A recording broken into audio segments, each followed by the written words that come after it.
NZ Aerosports, Icarus Canopies, now Gyro. That's right, we've rebranded, and Gyro is our next generation. It honours our founder, as that's the name we knew him by, but Gyro also marks the start of a new chapter. And not to be biased, but it's going to be fucking epic. Long story short, we're more us than ever, so if you're new to the sport, or even a Sky God Ninja Turtle, welcome. I think our valiant leader Lucy, Gyro's daughter, says it best. And we still got that fuck yeah attitude. Rebrand! Woo! Rebrand woo indeed, Lucy. Anyway, head over to gyro.com for more info and get amongst you legends. I was 19, broke, unemployed, and sold my girlfriend's canopy for drug money. So I thought I better sew her a new one. What a sentence, and what a story. This describes the humble yet outrageous beginnings of NZ Aerosports, the home of Icarus Canopies, in the words of our founder himself. From getting a paratrooper toy from his mom, watching parachutes at the DZ as a 6-year-old, jumping off the wharf with a parachute made from bed sheets, doing his first jump at 16, sewing his first canopy on a borrowed machine at 19, and starting to sell parachutes out of a garage in 1986, Paul Gyro Martin had an undying love for the sky. Our company started with one man with the wildest of spirits and a true blue sky dream, a renegade. In the time that Gyro created and ran the Icarus Canopies brand until he passed away in 2017, he pushed everything he had to its limits. We miss him, and we always will. Gyro is the next generation of NZ Aerosports. It honors our founder, of course, because it was the name we all knew him by, but Gyro the rebrand also marks the start of a new chapter, our next jump. Gyro is the space between sound and silence, art and science, chaos and calm. Gyro is a state of epic tranquility that transcends understanding. That moment, in the door, in free fall, mid-swoop, where nothing but the present exists. A perfect balance of euphoria and thrill. Gyro captures our passion for flying and our commitment to designing break-the-fucking-rules canopies that deliver pilots pure, wild flight. Hey gang, so I got a new book out. It's called The Upside of Fear, and it's exactly what you think it's about. It's about the good side of, well, getting scared. In it, we talk not only about the science and biology behind fear, but the psychology as well. And it's not just coming from me, it's coming from some of the best in the sport. Omar Alhigelan, Jeff Provenzano, Maxine Tate, and so many more have contributed their sometimes terrifying stories to the book to help you overcome your fear. So head to the lunaticfringepodcast.com. You're going to find the link to the book there, as well as the other books. It's available in ebook, paperback, hardback, and audiobook right now. Coming straight from the cockpit, it's another episode of Lunatic Fringe with the fucking pilot.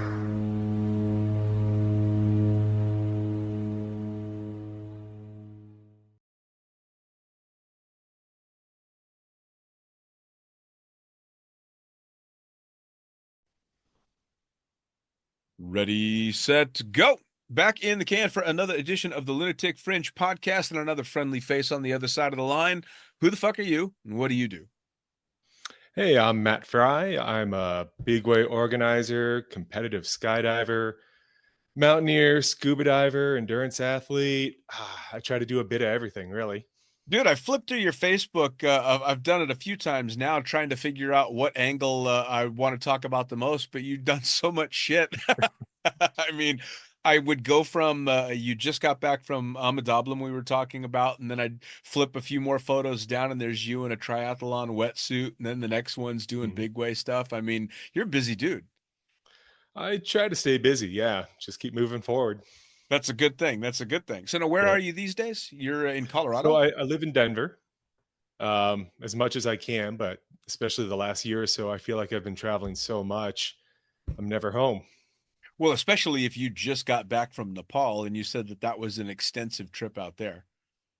It was, yeah, it was a 5-week trip. And for sure, leading up to that and immediately after, you really want some downtime, but no rest for the wicked, I suppose. Yeah, fair enough. got back from Nepal and immediately turned around for the sequential world record. Then some other skydiving events, recent Wisconsin state record, and it's just been go, go, go. So how did it all start for you? I mean, was this something that you've been doing your whole life, or what was the first time you ventured into the realm of extreme sports? Um, Probably, in my late teens, I lived in Virginia, just outside of DC, and there's not a heck of a lot to do out there. Right. It's not covered in mischief. Um, so my buddy and I would go to Great Falls Park, and there's lots of little cliffs, and there's a river there, and we'd kind of do this rocky scramble over the water, and that was super fun. And we'd go back over and over again, then start doing some rock scrambles, et cetera, et cetera. And then eventually we ended up on a rock scramble where we're like, oh, fuck, like, how do we get down? We're like in the middle of the wall, not sure how to get up, how to go down. All we can do is go to the side, and we, are traversing across, go around a corner. And then all of a sudden there's all these people there with ropes, and they're rock climbing this face. We're like, oh, you can do that? Like, for some reason, it just slowly evolved and never occurred to us that, oh, we could just actually rock climb this for real. So we eventually got down without hurting ourselves. And throughout this whole progression, it started with, yeah, if we screw up, maybe we sprain an ankle. If we screw up, maybe we break a bone. And then we hit the point where it's like, if we screw up, we're going to get really hurt. So, after we realized you could climb there, we went to REI the next weekend, bought a rope, bought 2 harnesses, and a book on how to rock climb. And, started climbing in Virginia, then moving into rock climbing in West Virginia. And then eventually, through friends and coworkers, tried skydiving and started pouring a lot of my energies into that. Sure. It's funny because the rock climbing stuff, I lived in Las Vegas for a long time, and we'd go out to Red Rock Canyon all the time, and every year they kill a couple of tourists that start scrambling up the rocks and find themselves cornered and can't get back out. So you went from potentially what was either a serious injury with a lot of PTSD or doing what you did. I mean, it sounds to me like you were right at that edge. Yeah, I think so. I think, coming around the corner and seeing, these are baby walls, right? If you've Sure. never climbed before, or if you're a climber, but walking around the corner and there's a full REI class of just, a dozen people on the face was really eye opening. I bet. It was really, I don't know, it was really cool journey after that, just doing some trial and error, semi teaching ourselves to rock climb, making a lot of mistakes there.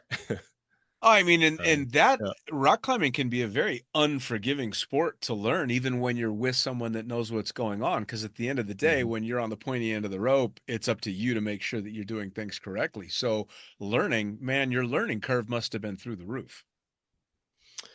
Yeah, I mean, fortunately, just buying a book, I'm happy to dig in and look for resources. And after that, starting to take classes at the local rock gym. Um, yeah, once I'm invested in a project, I just want to absorb information and Sure. get as good as I can. Now, what age were you when this was going on? This must have been maybe, let's call it 20, Okay. Now, like was there 19, 20, 21. what was the plan for life at 19, 20 when you're learning how to rock climb? No plan for life. Ah, You know, I was pretty mischievous in high school. So by time I graduated, um, any long-term life plan was already like shot in the foot. So I was in community college, switching my major every couple months. hmm, So I didn't have a lot of direction just yet. I was managing a bookstore and making decent retail money and excited to have it. sure. Oh, I definitely Yeah. remember those times when the most mundane jobs meant a paycheck every week, so they were pretty great jobs. Yep. Yep. Now, how Mhm. did skydiving creep into the equation? What was that first jump? Yeah, the first jump was a tandem, maybe at 20, with a buddy. We went for our birthdays. I think we actually went the day after a Halloween boogie. So we show up and the drop zone's covered in empty beer cans and cases, and everyone's hungover and stinky. And it was a fun experience, but I thought it was just ride the ride, do something extreme, and then we're done. Sure. Then a couple years later, a coworker invited me to try AFF. Hey, take a class, you get your own parachute. Totally different experience in tandem, and that sounded really fun. And then while I was there, they hooked me hard. They're like, come back again. It's $30 cheaper, and we'll teach you how to move forward and backwards. You know what I mean? And it's like, oh, all right, that sounds cool. Yep. And then it really snowballed with each subsequent visit. As it does. I mean, it's kind Yeah. of funny too, because it's for me, it was the mix of the new things that I was learning were crazy exciting and a lot of fun. But more than that, it was the fact that I overcame whatever chunk of fear I had that almost kept me from going.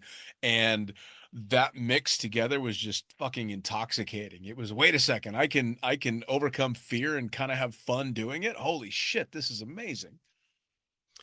Yeah, absolutely. It was just kind of this calculated risk, right? Like there's inherently some level of danger, but they've kind of figured this out. Um, so that has a lot of appeal, just that calculated risk. And then admittedly, this is in the era of, I think, MySpace. Sure. Social media has just kicked off. I'm like, I'm gonna dazzle my friends and family with you know, my AFF jumps. Yeah. So 23-year-old me at this point, like, that played a role Of in course. motivating me to come back and spend more money. Well, yeah, I mean, it's definitely the cool factor thing, right? I mean, I was the only skydiver in my circle of friends, which, of course, your circle of friends outside of skydiving starts to shrink pretty dramatically if you get sucked into the sport like a lot of us do. Mhm. So I went from being really cool with my non-skydiving friends to the fucking new guy that was trying to soak everything up, on the drop Yep. zone. But even that was cool too, because it was that you had to learn to navigate the social and political aspect of skydiving as well as learning how to jump, which all just made it really fun. Yeah, that was one of the most appealing things I thought when I first started, is that sense of community that begins immediately, right? Like, you're a jumper, I'm a jumper, we're friends now, Yep. you know?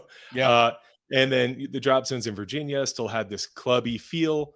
So you would leave Friday afternoon after work, come home really late Sunday night. You would just go camp and be there for the weekend. And whether it's good weather or bad weather, it quickly becomes family, right? Sure. It was kind of funny because I've looked back on it a few times, and it was very much akin to the couple of years that I spent promoting raves in the Bay Area in San Francisco. It was very much when you're there, it's this family vibe, and everybody is incredibly excited to see you, even though you don't know half of their names. Granted, with Mhm. the rave scene, it's a lot of chemical induced Sure. entertainment, but it was the same kind of feel as soon as you showed up at the drop zone, you had that family vibe. And then, like, the first time you bump into a skydiver outside the drop zone that you only know they're a jumper because they've got a closing pin necklace on. And all of a sudden, it's just the most amazing thing that you guys have bumped into each other. And it just snowballed. I mean, this podcast only exists because I'm able to message someone like you. We don't know each other, and say, "Hey, Mhm. cool pictures, cool story. I'd like to have you on the show." And it's only because we're skydivers that we get to do this. Yeah, absolutely. I mean, even now, I could be out with non skydiving friends. You're at the bar or restaurant doing something else, chatting about whatever. You'll hear in the background someone like, "Oh, yeah, I've done 19 jumps," or whatever. And your ears all suddenly perk up, and I'm deaf to whatever the conversation was. I'm like, "What are they talking about?" Yep. Or, or they'll say, like, "Skydive Dubai." I'm like, "What about Skydive Dubai?" Yep. And I'm very immediately distracted because Sure. our tiny little world is still huge, Sure. which is always a Well, good feeling. well, I don't know about you, and maybe you see it the same way, maybe you don't, but I found that the more and more years I have in the sport, the less attuned I am to conversations in regard to non-jumpers wanting to know about skydiving. I'm absolutely hooked if it's another skydiver, but I stopped feeling the need to tell non-jumpers about what it's like or fill them in. I'll tell them, "Hey, it's great. You'll have a blast. Let's go out and make a jump." But then I kind of leave it at that instead of feeling the need to give this long diatribe on my skydiving life. Yeah, absolutely. Even with friends I've known for a long time who don't jump, and they'll ask, I'll get back from a jumping weekend and they're like, "How was it? How'd it go? What happened?" And I'll keep it very concise, like, "Oh, it was good. It was fun, reasonably successful, sunny." And just kind of, unless they have specific questions, leave it at that. Sure. Um, and just save those energies to give like the nuanced detail to people who have more, I think, Sure. interest and more knowledge. Well, and I think part of me kind of got burned out on talking to non-jumpers about skydiving because half of the time, the only time the sport got brought up was after some tragedy somewhere.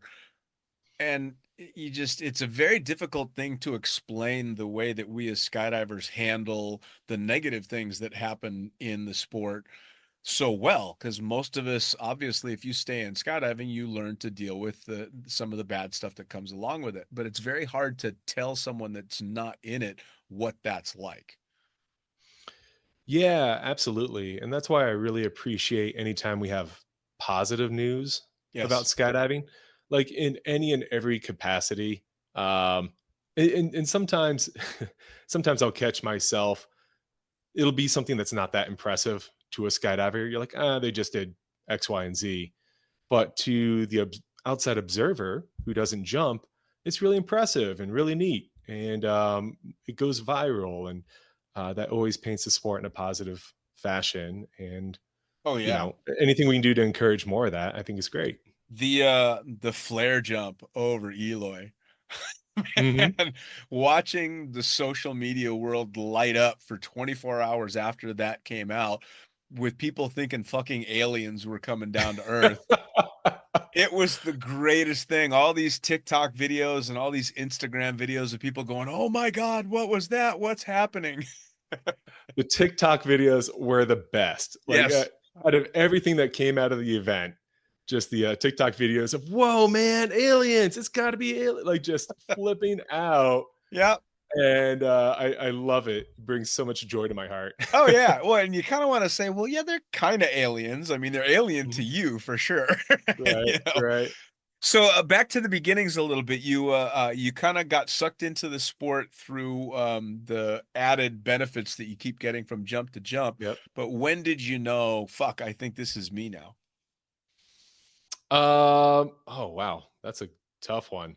For the first couple years in jumping, I was just living weekend by weekend, Sure. um, enjoying the party, the community, just the novelty jumps. Like, oh, I jumped a tailgate, I jumped a raft, I jumped a pumpkin. You know, I don't think it was until I started traveling for skydiving events where I got this broader picture of the sport at large and all the cool stuff you could do with it. Um, I think I was jumping for several years before I really acknowledged or realized there was a nationals like competition. I never really thought about it, but it just never clicked until I was several years in the sport. Like, oh crap, there's like actually serious stuff that goes on here outside my little pond. And I think that was when I started traveling more, meeting more professional skydivers, professional TIs, professional competitors, record setters, just everything the sport could offer. Now, was there a certain discipline you were drawn to right away, or were you just kind of dipping in everything? I started free flying almost out the gate. Okay. Um, at some point, in my AFF, I got stuck on my ass, and as soon as I landed, I was told I'm a free flyer now. Uh, so yeah, coming up at a belly drop zone, anybody who can butt fly, oh, you're a free flyer. Um, and so that just brought on a lot of zoo jumps. Sure. Just no plan jam, get out. Maybe we can high five once in a while, Sure. and that's a good jump. I mean, that's kind of how I Yeah. started as well. I mean, I started out on a little Cessna drop zone, and you'd roll out the door with the one other fun jumper that was there that day, and it was okay. You grab on here to my leg strap, and I'll grab your arm here, and we'll roll out that way, and you just kind of fucking see what happens. Yep. Yeah, exactly. I had two or three friends, and we just kept jumping, and it was always like, "Woo, that was awesome!" and land and have some beers, and yeah, whatever kind of shenanigans or mischief we can get into at the drop zone. Sure. Now, you obviously continued going and doing quite a bit of traveling, and I'm assuming you were banging out as much of the free fly stuff as you could, but you work as an organizer. So, what was the road towards getting to that point and getting the recognition that you need community wide to be able to do that? Yeah, I started off after traveling and free flying, started trying to do some small free fly coaching on the East Coast where there aren't a lot of free flyers. Um, and then over the years, I started going to more big way camps, learning how to big way fly. Um, and in that process, I was invited to start organizing some local boogies in Virginia, um, which started there. But what really kicked off organizing, I guess, big ways or organizing record jumps was I had participated in several state records. Hmm. And I was stoked. I'm like, yeah, awesome accomplishment. And then I found out years later, they never got filed. Like it was totally Oh, like, it was like bro code. Like, oh, well, we know we got a record. oh no. Right. And then you dig into USPA and your 30-way state record is still like a 5-way. It's like, okay, well, I guess let's try to do one. It was more of a collaborative effort. Sure. Um, and then, yeah, over the years, just started trying to organize more state records and sequentials while participating on world records, and just kind of blossomed. It's funny that you say that you do all these state records that don't get officially recognized, and all I can remember is in 2005. I think it was 2005. I was a tandem instructor at Cross Keys, and we went out in combination with Red Bull to set the world's record for the most tandems done in a day, but nobody bothered to call Guinness. Nobody bothered to call anybody to officiate the thing. And so we banged out what was clearly a record at the time, and it was never recorded anywhere. So I Mhm. have a picture that says we did the world's record, but we kind of didn't. So same thing. You're like, but fuck, man. Yeah. Yeah. And I think having it recognized in some fashion just adds a formality to it, Sure. right? Like if it's not a record, you can say, good enough. Sure. But if it is a record, you either did it or you didn't. Yeah, of course. And that has a lot of appeal to me. Yeah, yeah. Oh, me too. Especially because I was a career-long tandem instructor and AFF guy, and never really did a lot of competing outside of the first couple of years I was in the sport. So I was never going to get world records and recognition for that kind of stuff. So that was my one shot at getting something like that. Like, oh well. Yeah. So now, during all of this, as you're obviously gaining recognition in free flying, and you're starting to do this organizing, are you working in the sport, or have you got a gig that's getting you by day to day? No, I have a full-time professional job for the government. It doesn't really bring me joy, but it pays the bills and allows me to pursue skydiving really for fun and That's not so awesome. much as a supplementary income. So what kind of work do Um, you do? so I work for the Patent and Trademark Office, doing a lot of quality assurance for them. Okay. Yeah, it's a lot of boring paperwork, but again, it lets me live the lifestyle I want. I was going to say, I would imagine that that probably spurs you on to more and more adventure when your day-to-day life is, revolves around time at the desk. Yeah, yeah, for sure. It allows me to, I guess, apply all my passion, all my energy and bandwidth to skydiving or other projects that I'm, really interested in. Sure. Now, what are the coworker government employees think of the fact that you spend your time jumping out of airplanes and climbing mountains? Well, one of the nice thing about my job is it's almost completely independent. So I Oh, work at nice. home. I don't really have to interact much with teams or collaborate. I just get my work done. They leave me alone. I leave them alone, and that's pretty much it. Oh, And that's that's awesome. yeah, I think of it as the golden handcuffs, right? Like I'm not going to save the world. I'm a cog in the machine, Sure. but the benefits and the flexibility is so good. I can Sure. live the lifestyle I want. Well, now, and especially considering pre-podcast, you had said you just recently got back from a 5-week trip to Nepal. Any job, especially a U.S. job that gives you 5 weeks to piss off to Nepal, is probably a pretty good gig. Yeah, it's hard to complain with a straight face at least, right? Like I can always complain. I'm very good at that, but in reality, I'm quite fortunate. Nice. So now the Yeah. the mountaineering stuff definitely has a special spark for me. Again, we talked pre-podcast. I've done a few trips to Nepal, and actually have got another one coming up. And you had just done Amadablam, but how did that get started for you? Obviously, you were doing rock climbing younger, but mountaineering, like Amadablam's a different ball game. Yeah, I moved to Colorado maybe 10 years ago and started doing a lot more climbs out here. I went to Kilimanjaro in 2013, kind of on a whim, and that was a fun hike climb. Sure. Living in Colorado and having all these 14,000-foot peaks all around me is really it's been really fun just exploring and trying to summit as many as I can in my little bit of free time. And yeah, for years and years, I've been kind of fascinated with Denali, Mm, specifically in Alaska. Um, but I've never really had a route on how to do it, or it was just always like, oh, that's a cool mountain, maybe someday. sure. And then over COVID, as we are getting locked down and having a lot of spare time at home, I learned about mountaineering courses, went up and took one in Rainier. And then on the tail end of that, there was one opening the next season for Denali. So I signed up for Denali. Um, and now I'm trying to do some more unguided missions up Rainier or Azaba, hopefully Peru next year. But yeah, I just enjoy kind of the solitude and the personal challenge that comes with these mountains. Sure. Now, how was Denali? Because I hear that can go either way. It can either go smoothly or be an incredible challenge. Denali was the best. I loved it. For sure. It was very challenging. It's a full expedition. I think it was 22 days on the glacier. Hmm. Um, but man, it's so damn cool, right? Like, uh, you hop in on an otter, which is on skis. Yeah. It lands on the glacier. The otter flies away, and there you are. Like, there's no civilization in sight. You see one ranger tent, and you're like, you're in it now. Like we're right in the thick. So you're committed, and it's really cool. And the camaraderie that comes with working with your rope team and everyone else on the expedition was just really rewarding. It's like friends for life. Sure. Well, it's that band of brothers mentality, right? I mean, you've gone through something together.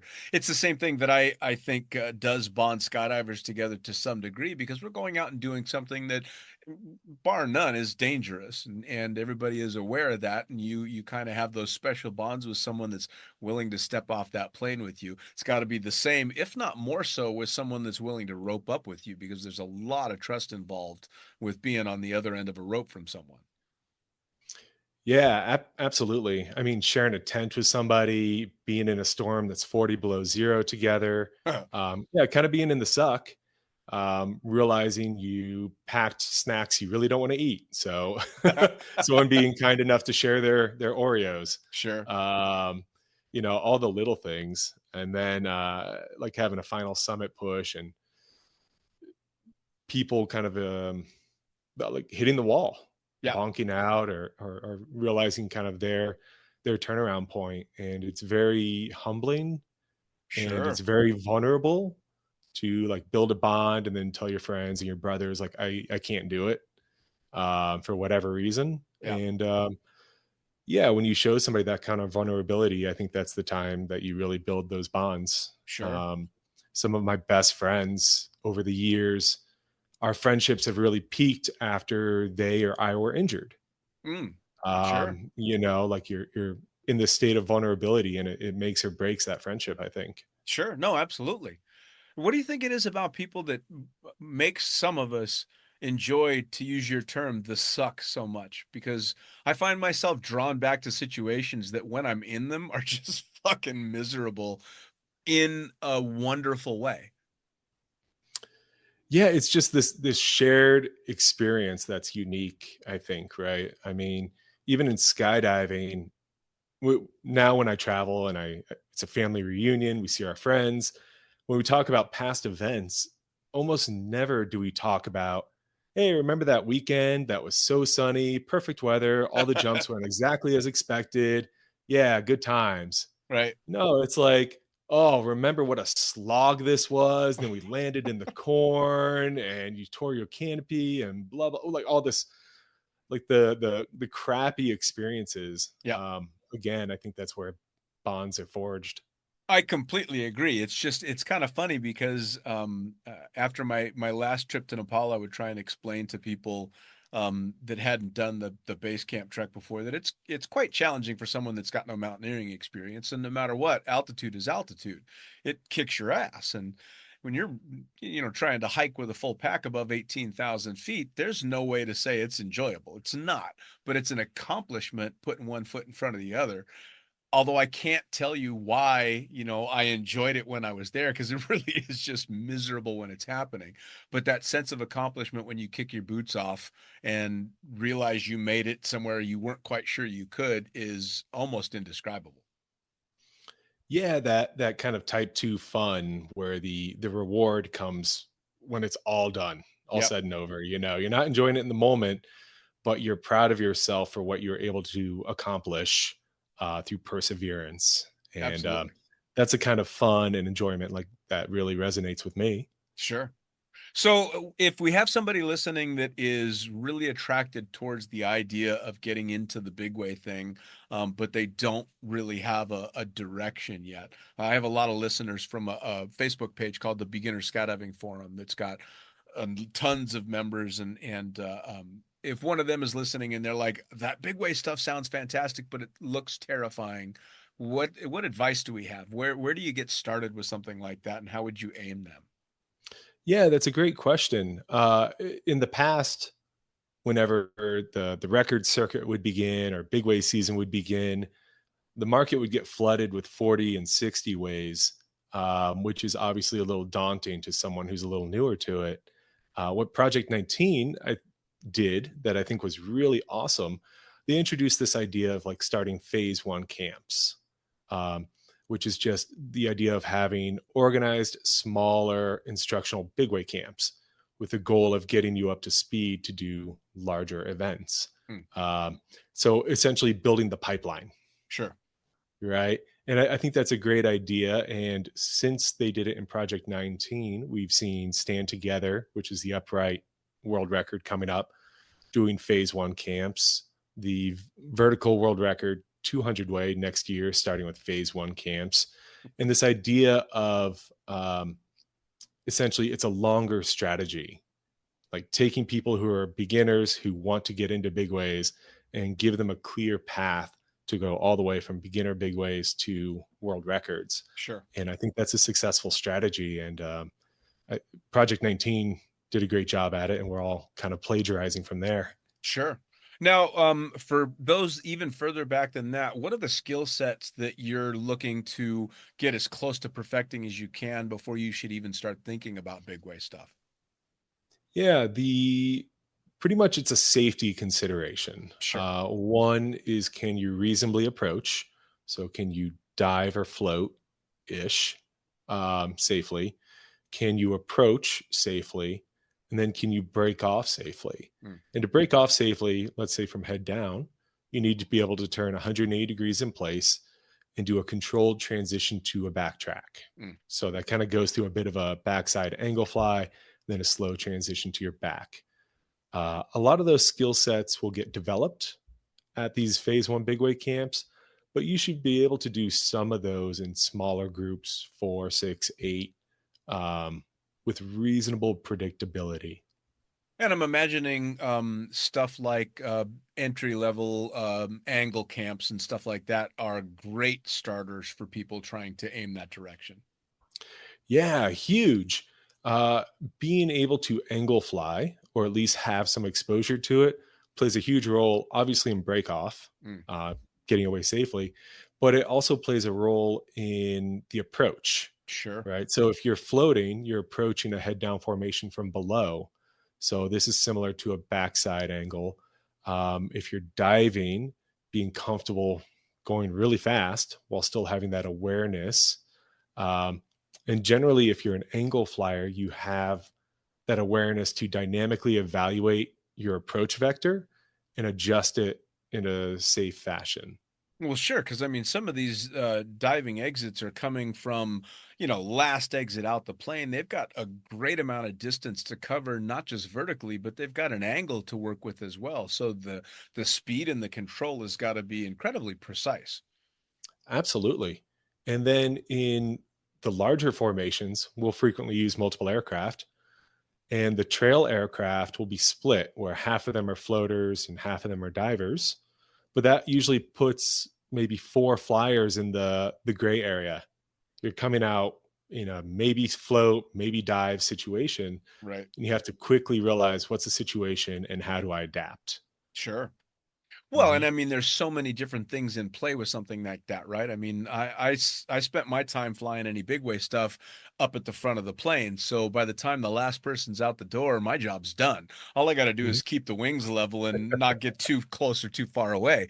But with formations, I mean, no formation is ever going to be quite the same. There's always going to be variations. So I'd imagine you've got to be able to step out the door and instantly adjust to a new situation. Yeah, it's funny you say that because we were discussing what makes the memories and what bonds. Even looking at back at past records, the stories I remember are the record we got after somebody tripped out the door, tumbled, managed to reorient, find everything, get there, go to the wrong slot, realize, go to the right slot, like all the mess ups, and yet we persevere and set a record. And those are the funny stories that really stick out to me.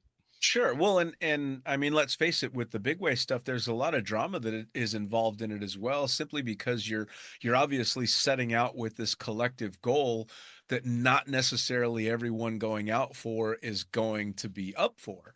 I mean, especially when it comes to picking the lineup for the actual records and having to do the cuts, that's gotta suck from an organizing perspective as well. I mean, it's gotta suck to be cut, but it's gotta be even harder to be the one to go, look, you're on the bench for this one.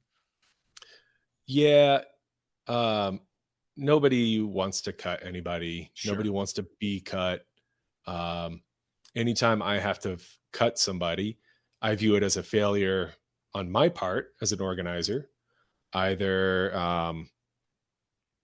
I could have done a better job organizing to make sure you stay on. Like sometimes we have to cut because of weather or just poor attempts, or it's not always performance based. Sure. Um, Sometimes like I feel bad if I have to cut someone where that's on me for giving an invite to someone who maybe wasn't ready for this. Sure.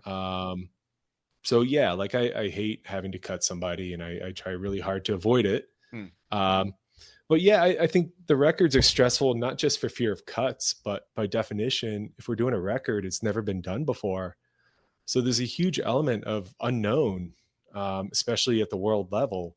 Sure. Um, Even though your job should be similar to doing this in a smaller formation, we've never done it. Like Hmm. there's so many things we don't know, and we have to find out the hard way. Um, and unfortunately, when we find something out the hard way in skydiving, it's can usually be a little dangerous. Sure. Well, So I and think it's especially when you're talking world level attempts for records, you're talking incredibly large logistics involved in trying to get everything together, from the packing mat to the aircraft to the operation to the landing areas. I mean, holy shit. So that's got to add an incredible amount of pressure to the people organizing, because you realize what's going on to get you there. yeah, Dean. It's not even that. It's also like we need porta potties. How are we going to feed everybody? How do they have access to water? Where will they park? Um, just the back end logistics of, oh, we have hundreds of people assembling in this one area at one time. How do we handle all the logistics? Sure. How do we, do we have a PA system? Not every drop zone has an auditorium. Or are we just going to yell, which really stinks after a couple days, right? Lots of things. So yeah, there's so much going on and so much to juggle at any kind of record event, whether it's regional, national, global. It's just a lot to take into consideration.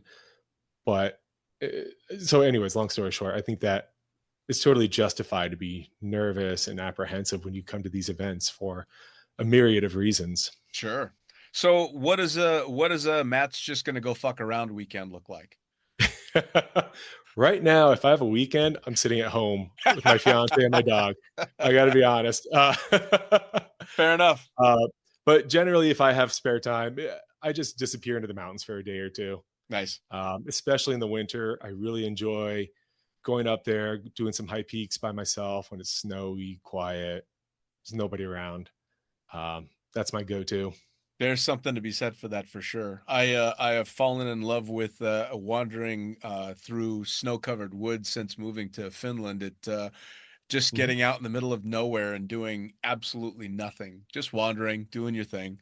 It's pretty fantastic. Yeah, it's a nice way to decompress. So I'm pretty introverted. I don't like public speaking, and after any big way or large event, my social battery is smoked. So I'm excited to just be quiet and Yep. disappear for a little bit and recharge. You know, it's funny too, because I like to call myself an extroverted introvert. You can stick me in the house and leave me there for a week, and as long as I've got food and something to drink, I'm fine. I don't need to come up for air. And then I'm happy to go socialize, but I'm the first one to ghost the party almost all the time. And I can be very social, but I shift out of that quite quickly. And it actually surprises me how many skydivers are actually like that because we're usually all so outgoing and happy at the drop zone. Yeah, I wonder at the drop zone, I think we're frequently in our comfort zone. Mm, Again, you're with family and you can just be whatever you want with family. sure. Um, but yeah, if I go to social situations outside the drop zone, I'm even more exhausted and less motivated to, or less energetic, might be a better way to describe it. Yeah, no, I'm exactly the same way. I think most of my wife's friends didn't think I existed for at least the first year and a half because every time they would have an event that she'd Mhm. give me an out for, I just wouldn't go. Like, no, I'm good. Have fun, babe. Say hi to everybody for me. So, what have you got coming up? The season is kind of starting to wrap up. I mean, winter's not too far around the corner. So, what's next for you in skydiving, and then what comes when the season gets cold? Yeah, coming up next is USPA Nationals. Then I'm off to the World Meet in North Carolina, and then prepping for the upright world record. So that's the rest of my 2024 as it's winding down. Nice. And then hopefully I'll get to use my ski pass a little more than I did this past year. But yeah, looking forward to 2025, ramping up, starting the prep work for the 200 ways, which Man, is just a behemoth of planning and events and where's working with where's Rick that going to Nelson. be? Skydive Chicago. It is going to be in Chicago. Yep. I mean, honestly, I can't think of anywhere else that's better suited to host an event like that. Yeah, it's I mean, you can make an argument for other places, but Chicago has a nice history of successfully hosting. Just the logistics, to my point, of porta potties, Yeah, water, food, but planes, lodging, logistics. Skydive Chicago is very well suited to hosting such a large event, sure. and they certainly have the history and the reps that they, I think, know how to handle those logistics. Now we just got to figure out the sky portion. Sure, sure, Yeah. absolutely. Well, and that's got to take an incredible amount of planning too. I mean, for anybody that doesn't know much about big waves, which I certainly don't, the one thing I do know is it's not just make a quick design and go out and try and get it done. No, there's usually, so with past world records, insane numbers of meetings between the organizers, right? It takes a village. So you have a full crew of experienced organizers. and discussing everything from the plane splits to the approach order to slotting to break off, um, and really trying to think through each scenario so you can try to anticipate or minimize the surprises Nice. as much as you can. Nice. Nice. Yeah. Now, before I let you go, I have to ask because you just climbed Amadablam, which Mhm. is what's the summit on that? How high? It's 22,000 feet and change. So it's a Okay, 6,800 meter peak. which is a prize. Is that your first over 6,000? Nope. Denali is technically Oh yeah, 6,000. yeah. You Yeah. did tell me Mhm. Denali. Yeah. Mhm. So, was it? I know that you said Nepal was kind of bittersweet. Nepal definitely has some issues that I agree with. They've got a problem with the trash on the mountain, and I know that Mhm. they try and fix it, but so many tourists that go through that place just don't respect where they're at. But the climbing itself, you said you climbed 2 days. How did you find it? I found it, I would have enjoyed it more off of fixed ropes, right? So most of the mountains in Nepal, the Sherpas have set fixed ropes through all the technical sections. So Amida Blam has some climbs that are 5'8", water ice 2. But you're using ascenders and Jumars to go up. And that wasn't the type of climbing I usually enjoy. Hmm. Otherwise, I would have enjoyed it much more.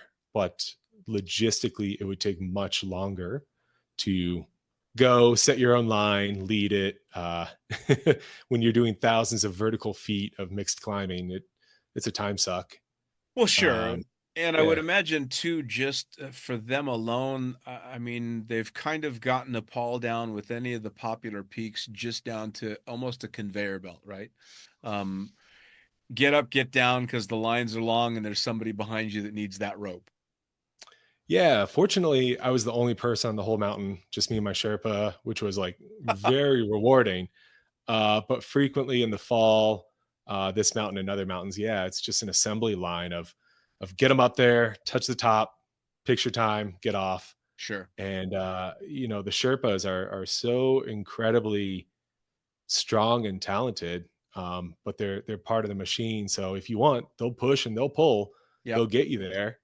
Um, so it was a different kind of vibe compared to say Alaska, where no one's going to help you get to the top. Like, you're Sure. part of the team and you do it under your own willpower or you don't.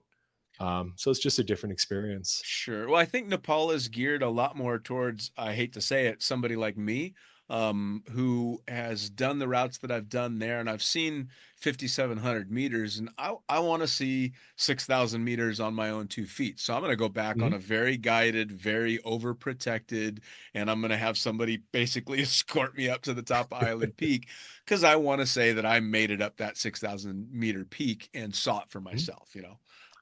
But for you, obviously, the technical stuff is the real appeal. Yeah, and that's a nice thing about mountaineering. Like, it's your own journey. Sure. Enjoy it. Do it what makes you happy. And Awesome. I'm not going to judge how you climb and what motivates you. Sure. It just might differ from mine. Sure. Yeah, absolutely. Yeah. Now, with that, man, tell everybody how they can try and find out more about Big Way stuff, how they can find out about camps or organizing that you're going to be doing. How do they find Matt Fry?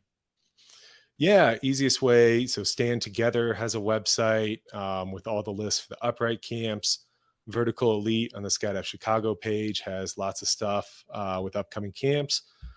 Or just shoot me a message. I'll send you a Awesome. list.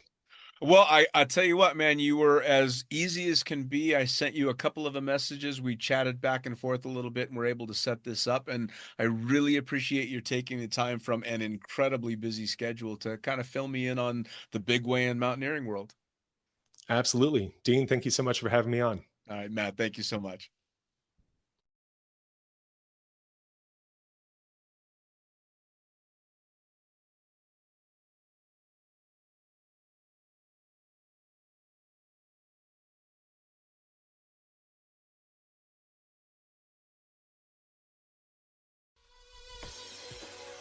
Well, there you have it. Another episode of the Lunatic Fringe podcast, brought to you as always by, well, wait, not as always, actually. Brought to you now by Gyro. Formerly known as NZ Aerosports, you'll head to gyro.com for their next level line of canopies. By Pussfoot, the Extreme Sports Collective. Head over to pussfoot.com to check it out. By Summit Parachute Systems, check out summitparachutesystems.com to talk to Jarrett Martin and the gang about kick-ass pilot rigs, rigging courses, and more. By Flyaway Indoor Skydiving, go to flyawaytn.com and check out all the cutting-edge stuff to come. By Pure Spectrum CBD, head to purespectrumcbd.com to check out their wide range of CBD products. And as for us, head to the lunaticfringepodcast.com to listen to any of the hundreds of episodes currently available, hit the link for our YouTube channel, pick up your copy of the Lunatic Fringe book or The Accidental Stripper, and get a sneak peek at upcoming guests. Once again, thanks for listening. We'll see you next time.